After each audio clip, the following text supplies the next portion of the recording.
Hello বন্ধুরা, আজকে রান্না করব দেশি মুরগি। বাজার থেকে সুন্দর করে পরিষ্কার করে আনা হয়েছে দেশি মুরগি। দেখো কত সুন্দর চর্বি হয়েছে। আজ একটা অন্যরকম পদ্ধতিতে রান্না করবো, পুরো তীখা তীখা। এখানে রসুন বাটা, কিছু রসুন কুচি, আদা সব রেডি করে নিয়েছি। এবার রান্নাটা শুরু করবো। দিয়ে দিচ্ছি সর্ষের তেল। প্রথমে কড়াইতে আমি অল্প করেই তেল দিয়েছি, আলু ভাজবো এবারে। ঠিক আছে, তেলটা পুড়ছে, পুড়ে নিলে যখন ধোয়া বেরোবে তখন আমি আলুটা দেবো। এদিকেও একটা খুব সুন্দর টেস্টি রান্না হচ্ছে, পাট শাক আর চিংড়ি মাছ দিয়ে পাতলা ঝোল, যেটা আমরা সবাই খুব ভালো খাই। আলুটা এবার দিয়ে দিচ্ছি। দিয়ে দিচ্ছি আলুর মধ্যে পরিমাণ মতো লবণ, সামান্য হলুদ দেবো।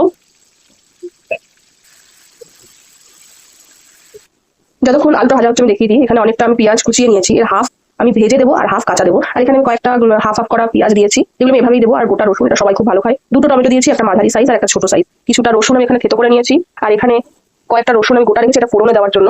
আলুটা কিন্তু আমার ভাজা হয়ে গেছে, হালকা হালকা ব্রাউন এসে গেছে। এর থেকে বেশি ভাজলে চন্দ্রমুখী আলু বলে যাবে, তাই তুলে নেবো।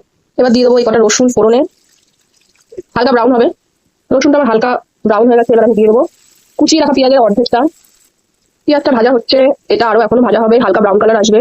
এই একই পদ্ধতিতে তোমরা খাসির মাংসটাও রান্না করতে পারো, খুবই টেস্টি হবে। পেঁয়াজটা আমার ভাজা হয়ে গেছে, এবার আমি মাংসটা দিয়ে দেবো। মাংসটা দিয়ে দিচ্ছি।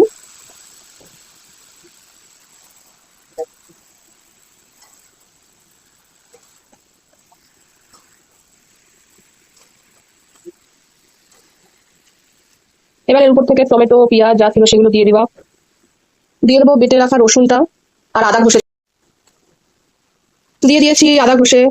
এবার দেবো হলুদ, জিরে গুঁড়ো, ধনে গুঁড়ো, লঙ্কা।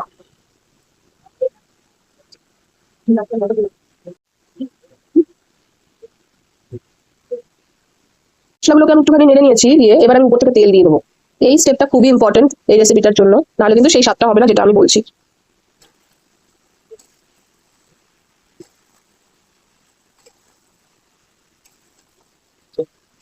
এবারে শুধু মাংসটাকে কষাতে হবে, যতক্ষণ না পুরো ভাজা ভাজা হয়ে যায় মাংসটা, ততক্ষণ আমি কষাবো এটাকে।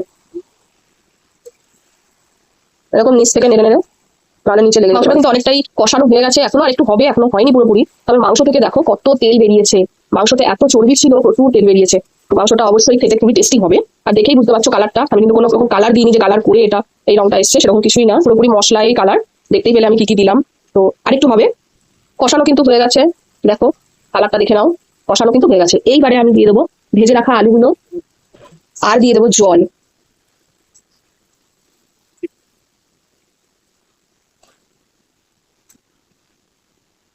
আর এবারে এটা সিদ্ধ হতে দেবো, কিছুটা টাইম লাগবে। ফুটে উঠলে আমি ঢাকা দিয়ে দেবো।